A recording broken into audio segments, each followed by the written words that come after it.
Esto ha ocurrido hoy, viene de un largo proceso que analizaremos junto a Mauricio Alarcón, director ejecutivo de la Fundación Ciudadanía y Desarrollo, fundación que también tiene la representación de Transparencia Internacional en el Ecuador, y que ha estado siguiendo muy de cerca toda esta situación que hoy, digamos, yo escuchaba a doña Sofía Almeida en una rueda de prensa bastante efusiva que dio tipo 10 de la mañana, 10:30, y donde decía, esto no es un circo, no hagamos de esto un circo, pero parece que es lo que está ocurriendo. Mauricio, buenas noches. La primera pregunta sería, ¿por qué es importante hablar del Consejo de Participación Ciudadana y Control Social?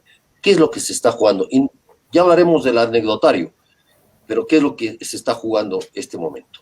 Primero, Juan Carlos, buenas noches a ti, Fermín, y mi solidaridad con los circos, porque lo que hace el Consejo de Participación Ciudadana de ninguna manera se asemeja a lo que quienes forman parte de una actividad tan maravillosa como es el entretenimiento realizan respecto de sus asistentes y de su gente. El Consejo de Participación Ciudadana no entretiene, preocupa. El Consejo de Participación Ciudadana ni siquiera tiene payasos, sino alfiles políticos que están actuando de una manera específica para favorecer a una u otra, personalidad política u organización política. Así es que no creo siquiera que esa institución pueda ser comparable en lo más absoluto a un circo.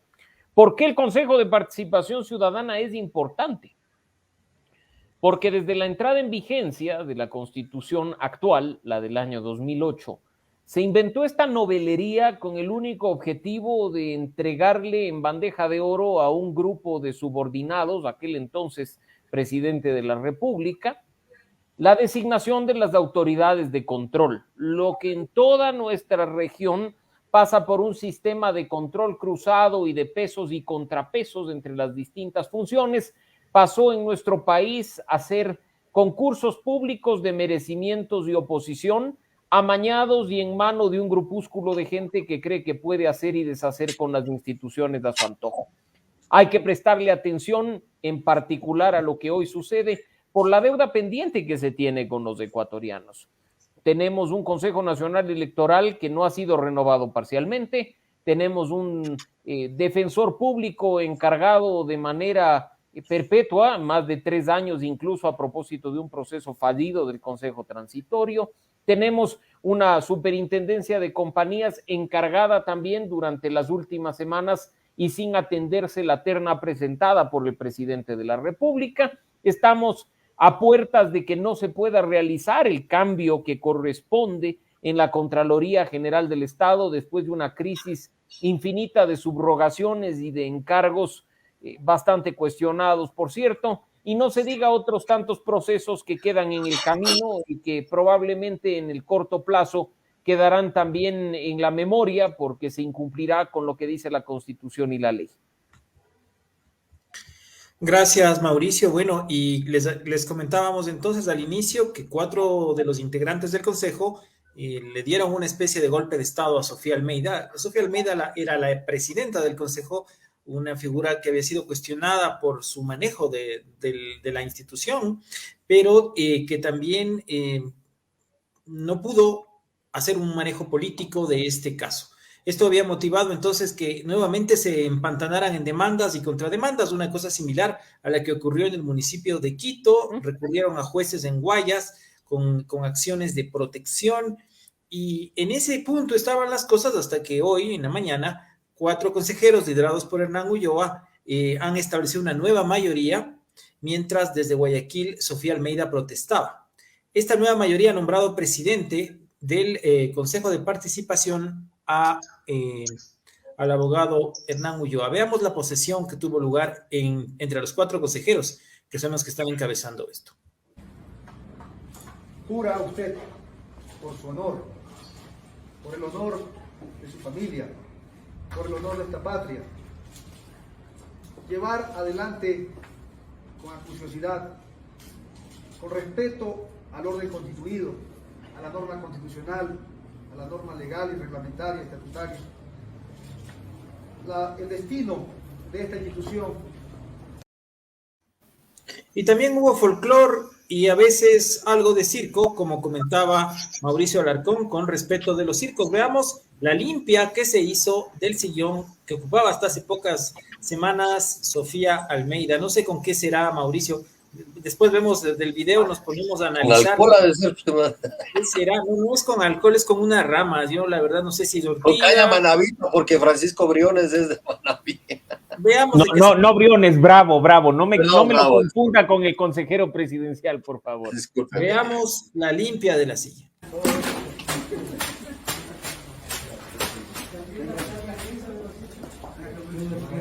Doctor Ulloa, en serio.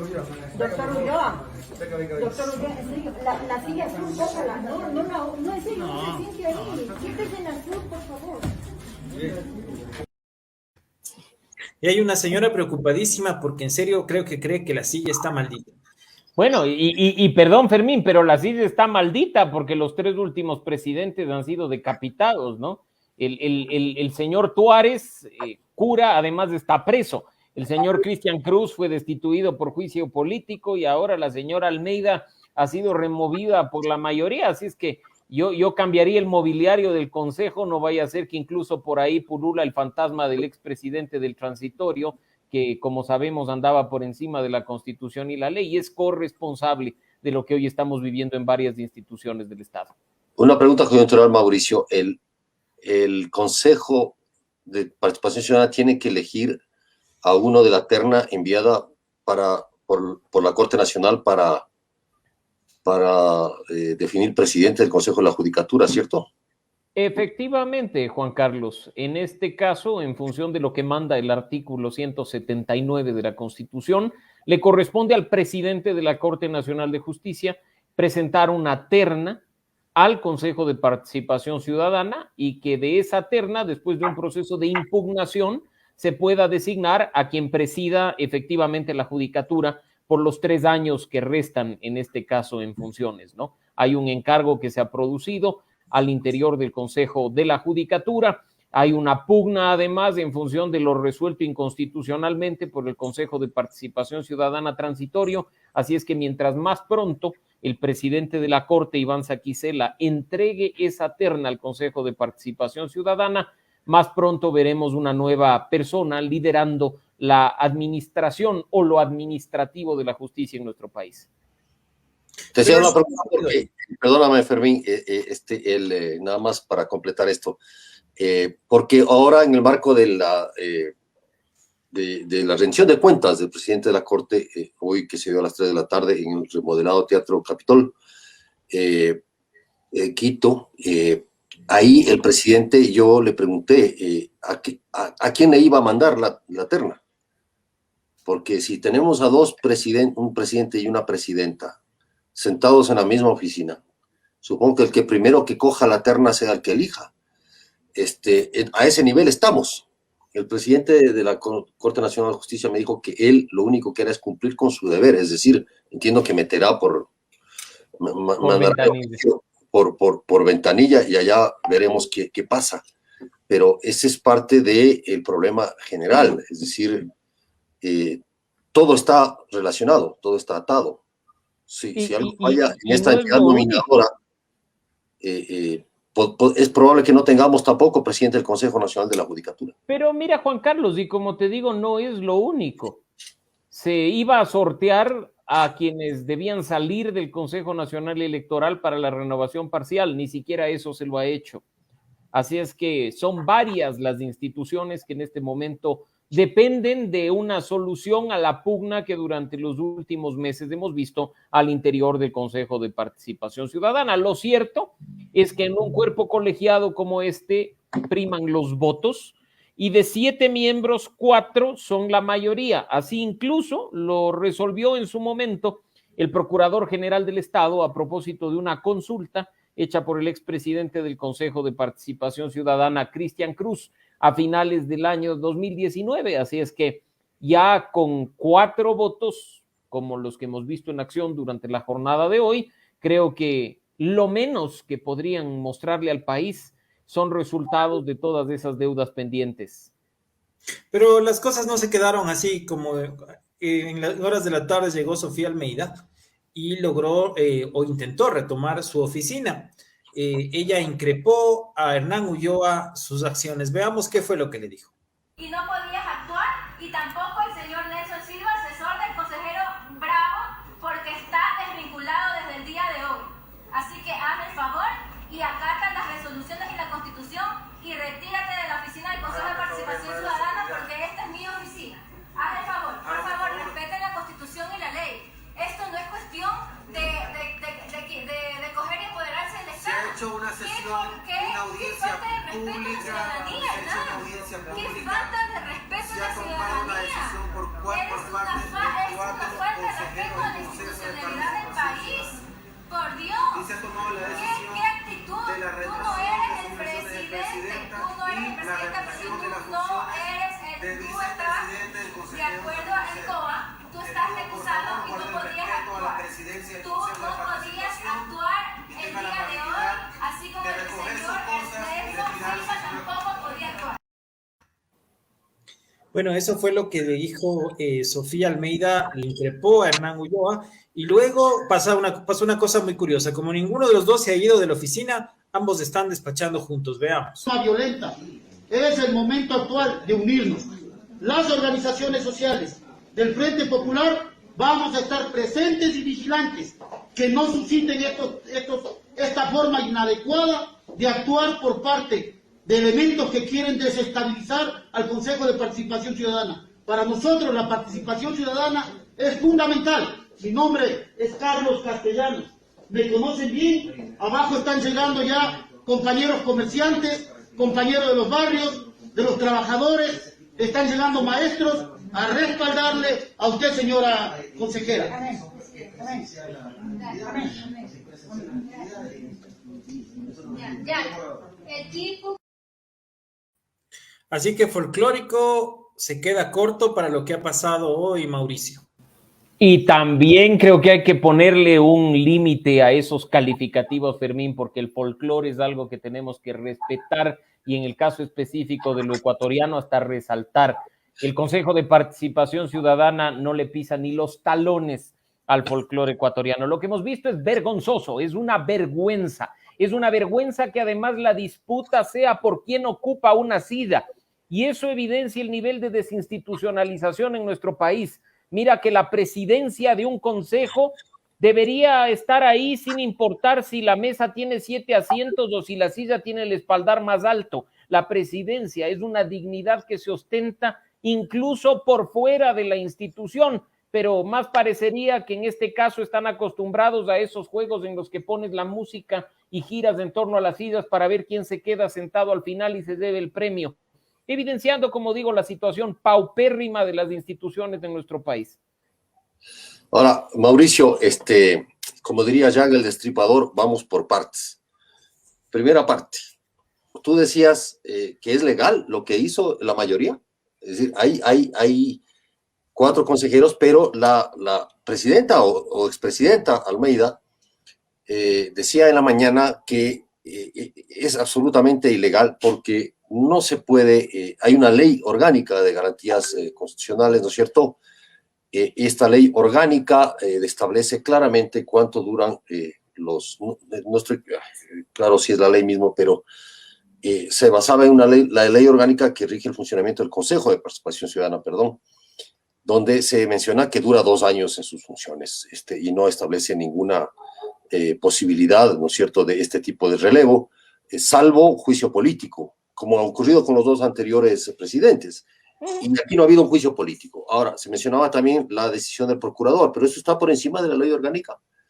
Pero por supuesto, porque además, y esto creo que es importante mencionarlo, Juan Carlos, porque como lo he venido diciendo en los medios en los que hemos conversado durante las últimas horas, junto a varios colegas estudiosos del derecho, esta consulta realizada por el expresidente Cristian Cruz es visionaria y futurista respecto de lo que ha pasado el día de hoy. Graciosamente, imagínate que algo ingresado en diciembre del año 2019 termina teniendo influencia hoy, en febrero de 2022. Mira que Cristian Cruz le preguntó al procurador 3 cosas. La primera, si es legal y procedente que 4 miembros del Consejo se autoconvoquen a una sesión extraordinaria sin que se cumplan las circunstancias previstas en el artículo 60 del COA, del Código Orgánico Administrativo. La segunda pregunta dice, si es legal y procedente que 4 miembros del Consejo se autoconvoquen a una sesión extraordinaria sin observancia a lo establecido en la ley orgánica del Consejo y en el reglamento de funcionamiento del Pleno.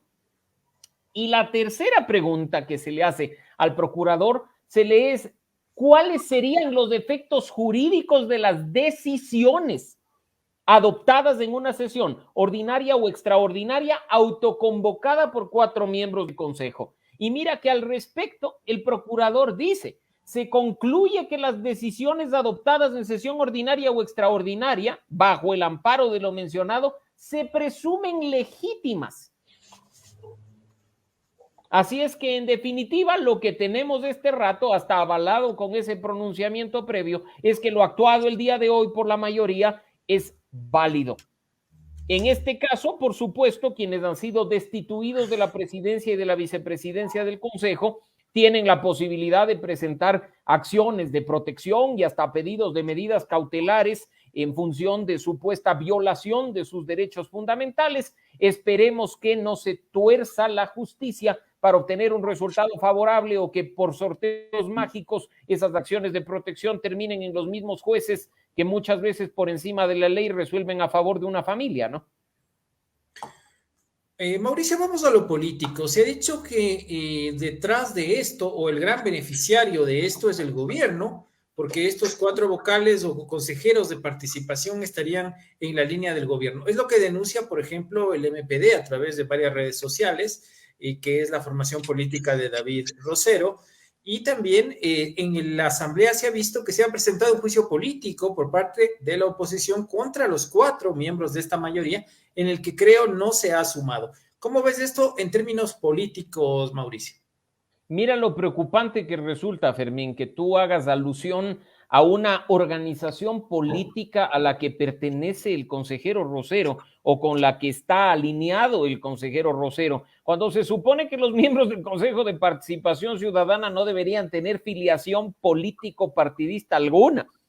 Esa es la evidencia de lo bajo que ha caído la institución. Cuando se nos engañó mediante un referendo en el año 2018, hace 4 años, para ahora elegir mediante votación a los miembros del Consejo de Participación Ciudadana, so pretexto de que las cosas iban a cambiar, y terminó convirtiéndose en un botín político un poco más plural de lo que era antes, porque antes estaba en manos de una sola organización, ahora está en manos de varias. ¿Gana el Ejecutivo? Yo creo que no. Yo creo que de ninguna manera gana el Ejecutivo, y más bien creo que la mayoría actual, la de los 4 nuevos miembros que han puesto presidente y vicepresidenta del Consejo, tienen la oportunidad de mostrarle al país que no están ahí para intereses particulares o para torcer la voluntad de los ecuatorianos en cuanto a los procesos de designación de autoridades, sino más bien en enmendar aquello que la mayoría, que hasta hace muy poco estuvo vigente, quiso hacer, metiéndole mano a los concursos, al punto que, como nosotros lo manifestamos a finales del año pasado, impresentable por supuesto,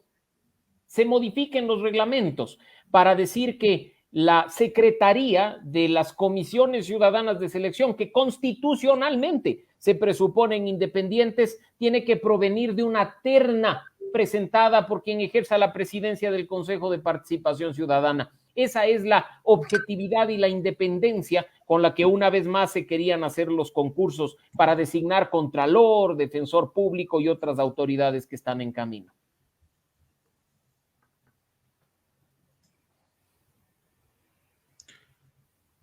Parece que tuvimos algún problema con la señal de Juan Carlos, pero tú sostienes entonces, Mauricio, que no hay ahí una ventaja política para el gobierno. ¿Cómo ves la perspectiva del juicio político que está empujando parte de la oposición contra los consejeros? Partamos del anuncio del juicio político, que creo que sin duda busca intimidar a quienes hoy se encuentran en la mayoría.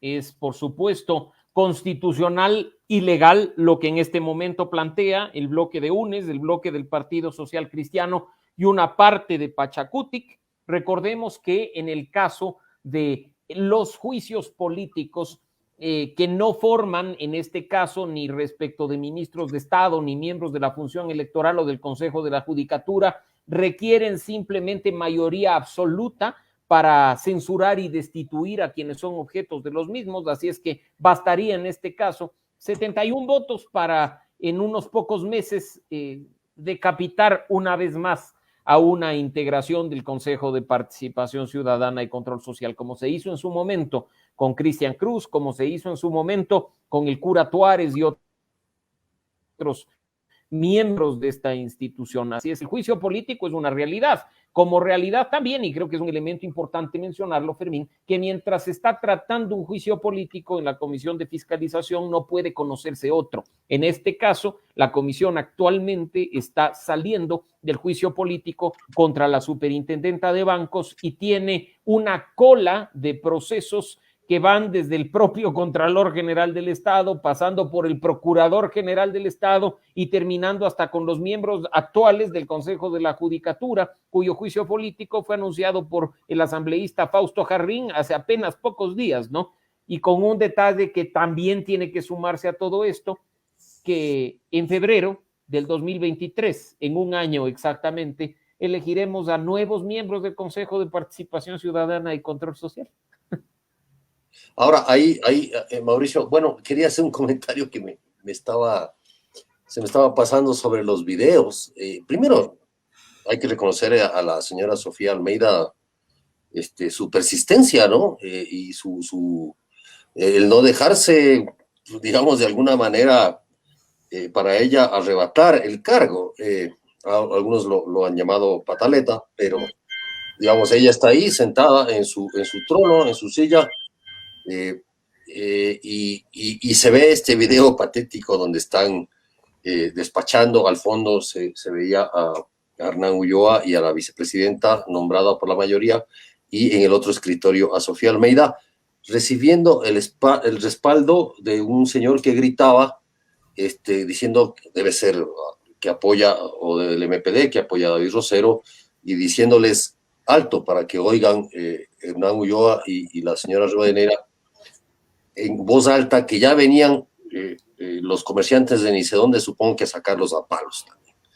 Entonces, en ese punto, mi pregunta ahí, Mauricio, más allá de la anécdota, ¿tú crees que el Consejo de Participación Ciudadana acaba de no solo tocar fondo o rebosar el vaso, sino tener una estocada mortal? Porque después de esto, ¿con qué autoridad moral, política e institucional van a pretender elegir a las autoridades que les toca elegir? Porque lo que elija esta mayoría, digamos que gana esta pelea, esta pugna Hernán Ulloa, o gana Sofía Almeida por A o B, pues no nos olvidemos de lo que pasó con el alcalde Yunda, ¿no? Ya cuando Santiago Guardera se sentó en la alcaldía y había ganado supuestamente una disputa a escala judicial, tuvo que salir de nuevo porque Yunda le sacó otra vez del puesto. Puede volver a pasar.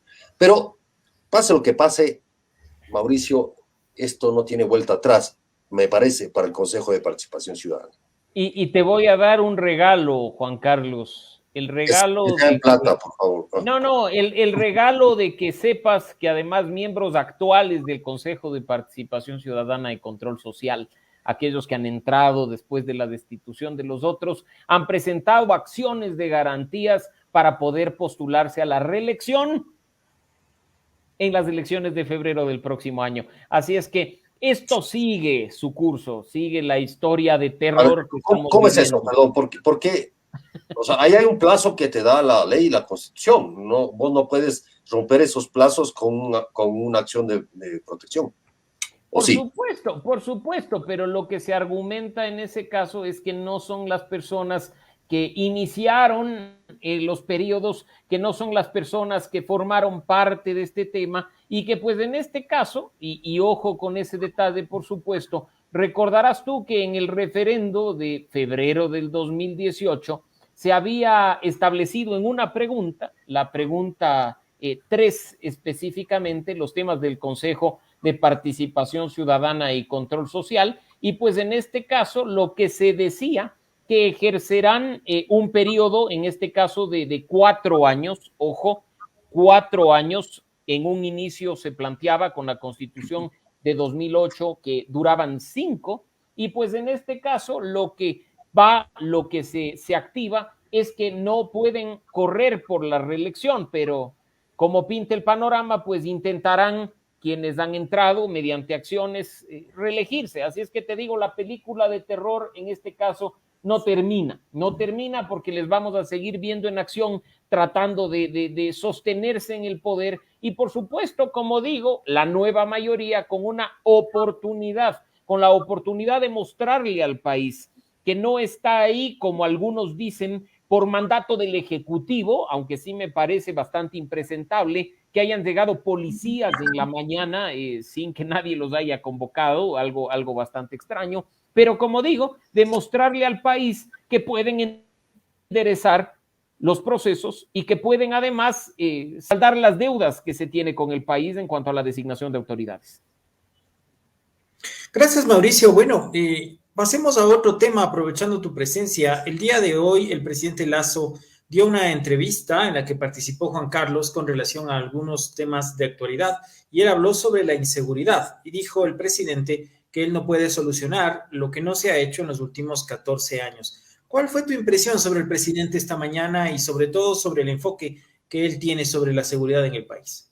Bueno, todos sabemos que la inseguridad no se va a solucionar de la noche a la mañana, pero no se puede utilizar como pretexto que han transcurrido apenas 8 meses, o incluso como Juan Carlos en ese momento le preguntó, le dijo ya va a ser 1 año, o que ha transcurrido 1 año y que no se puede ver ningún resultado. En lo personal, 2 preocupaciones. La primera, ese discurso de que por poco y 4 años serán insuficientes para cambiar lo que se destruyó en 15.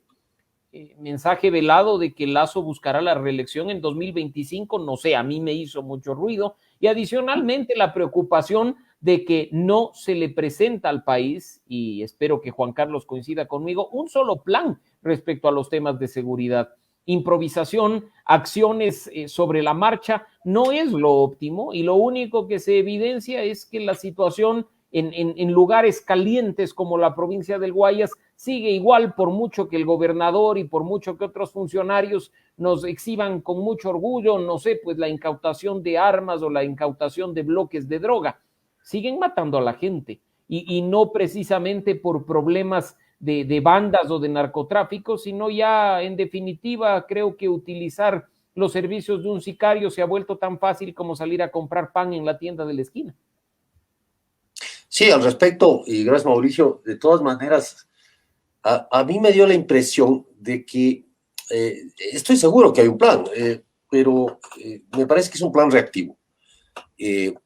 El tema gravísimo de la inseguridad, que no solo es Guayas es el punto más caliente, como bien mencionas, pero en realidad está ubicado tanto con la inseguridad ciudadana cuanto la violencia criminal, vinculado supuestamente a narcotráfico, está sostenido en Sucumbíos, como acaba de revelar Plan B en un informe de Susana Morán, cuanto en Esmeraldas y Manabí. Entonces ahí tenemos un problema complejo donde se juntan no solo el problema de la violencia criminal vinculada a bandas de narcotráfico y crimen organizado, sino también lo que tiene que ver con una delincuencia menor, entre comillas, que es producto de las condiciones sociales en las que se vive. Esta es una mezcla explosiva. Yo le había planteado al presidente que, poniendo el ejemplo de Durán, ¿por qué Durán? Porque nosotros hicimos un informe primero, un documental sobre Durán como cuna de la violencia, como una escuela de violencia, y indagamos sobre las causas de esta violencia, por qué se forma ahí, y las causas están clarísimas. Hay una exclusión enorme, hay una toma en realidad del territorio por parte de bandas criminales que junto con la enorme corrupción de sus autoridades en general, ¿no es cierto?, no especifico ninguna, han hecho de estas una de las ciudades más medianas, más grandes del país, un territorio liberado para las mafias de todo tipo, mafias de agua, ¿no es cierto?, distribución de agua, donde se aprovecha que casi el 80%, un poco menos del 80% de la población no tiene agua potable, mafias vinculadas al tráfico de tierras, donde hay bandas armadas que arman invasiones, y después, evidentemente, esas invasiones son servidas por los tanqueros de agua, mafias de violencia donde se establece el microtráfico y las rutas de narcotráfico por el río, etcétera, etcétera, ¿no es cierto?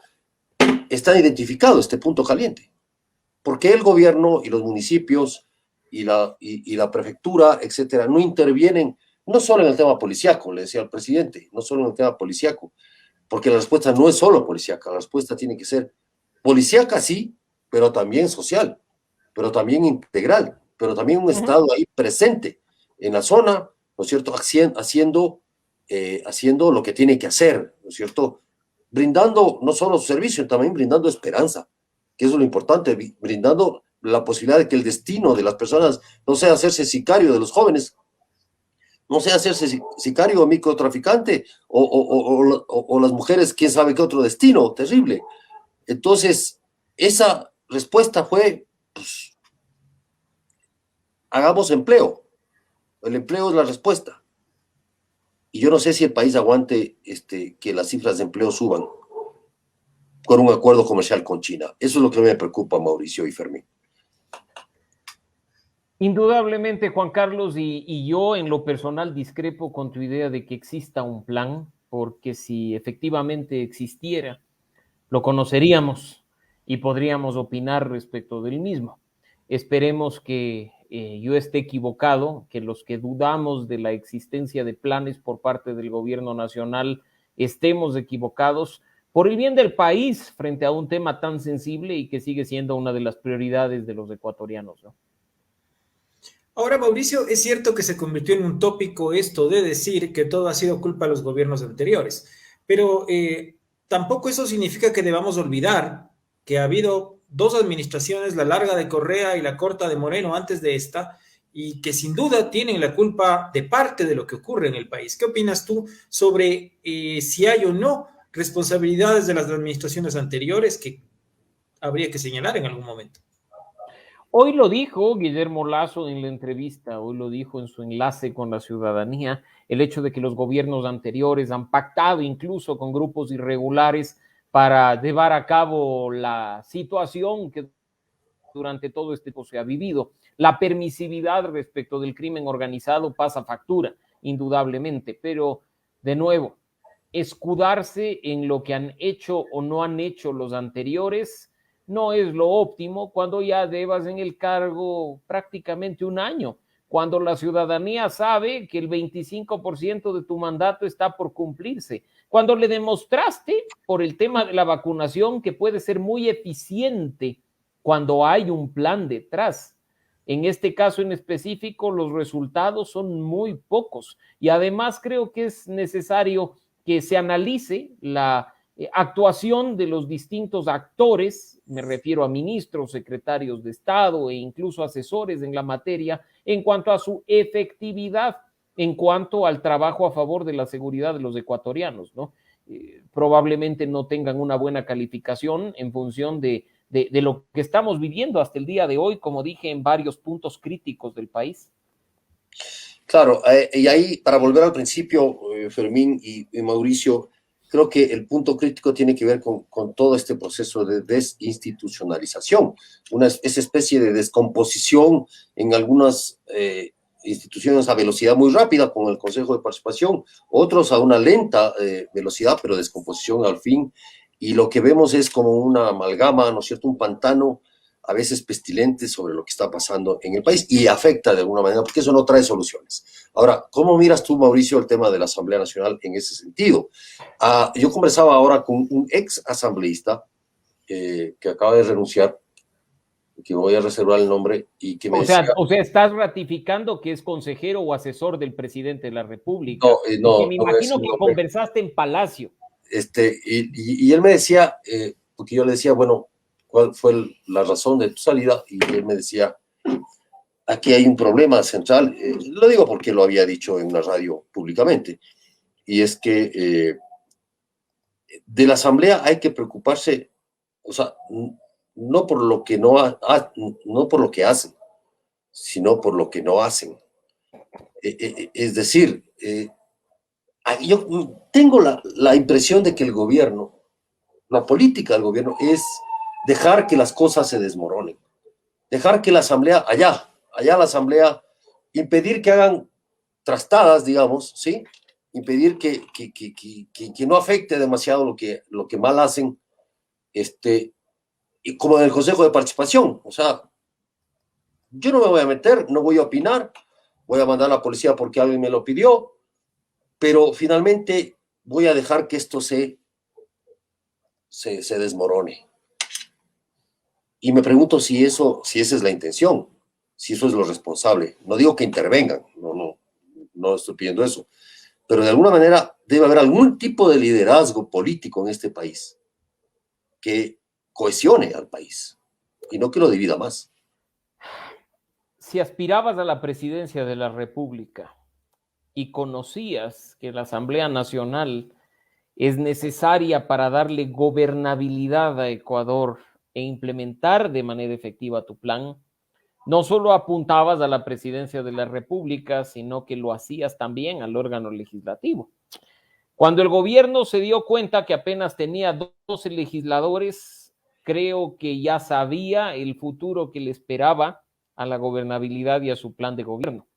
Incluso se habla, como tú has visto, Juan Carlos, de la bancada del Acuerdo Nacional, de este grupo de 26, 27 legisladores, pero lo cierto es que frente a temas sensibles, como hace muy pocos días el tema del Banco del Pacífico, los asambleístas de Creo se quedan solos y terminan siendo 12 voluntades, 12 que ni siquiera llegan a ser el 10% de la Asamblea Nacional.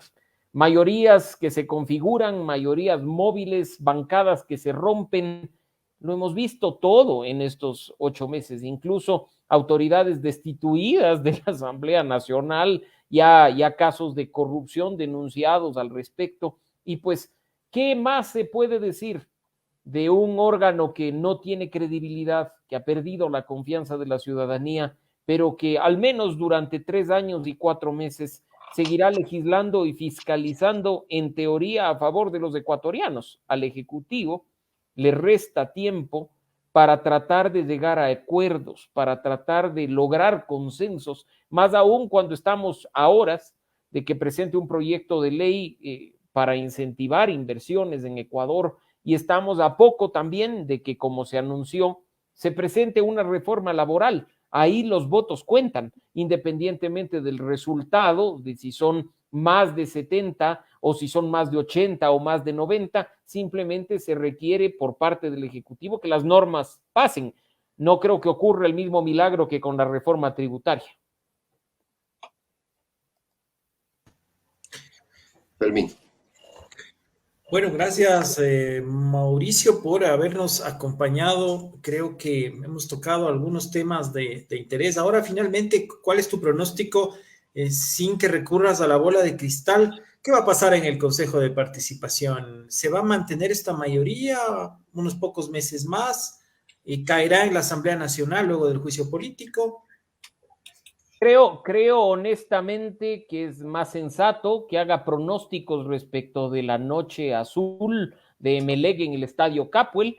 Espero que en esta explosión azul Emelec le gane a Millonarios. Esa cuestión creo que tiene un poco más de seriedad que el futuro del Consejo de Participación Ciudadana. Si ya vimos que una mayoría se desbanda y termina en otra, en apenas un grupito de 7 personas, lo que sucederá a partir de mañana y en las próximas semanas es, como se dice, de pronóstico reservado. Ojalá al menos se desentrampen los procesos de designación de autoridades. Creo que este país merece renovar el Consejo Nacional Electoral, merece tener un contralor que efectivamente vigile desde su cargo y de manera estable el buen uso de los recursos públicos. No se diga un nuevo defensor del pueblo, un nuevo defensor público nacional, un nuevo superintendente o superintendenta de compañías.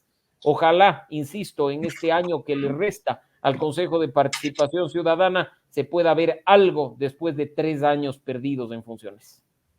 Sí, y veamos qué va a pasar con lo que todavía entiendo sigue siendo la apuesta del gobierno por una reforma política a través de una consulta popular, que es algo que ha quedado planteado antes de que el presidente vaya a China, ha vuelto ya con noticias de China, y entiendo que aún permanece esa idea en el gobierno sobre emprender una reforma política a través de una consulta.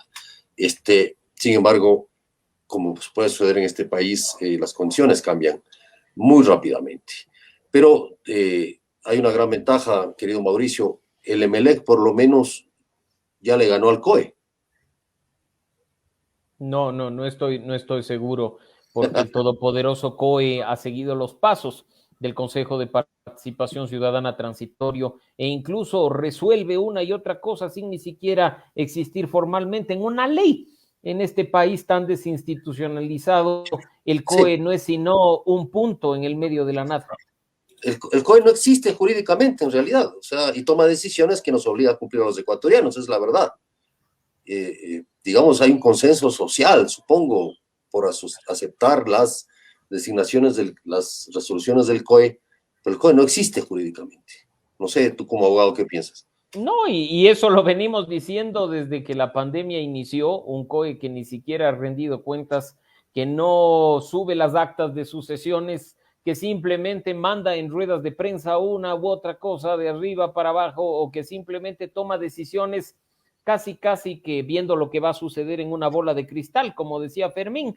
Ese tipo de cuestiones son lamentablemente el pan nuestro de cada día en un Ecuador que cada vez evidencia más desinstitucionalización, menos respeto a la Constitución, a las leyes y al Estado de Derecho. Son pequeños pasos los que se tiene que dar para recuperar la institucionalidad y esperemos que al menos quienes tienen oportunidad de hacerlo, lo hagan. Los ecuatorianos nos merecemos algo mejor de lo que estamos viviendo.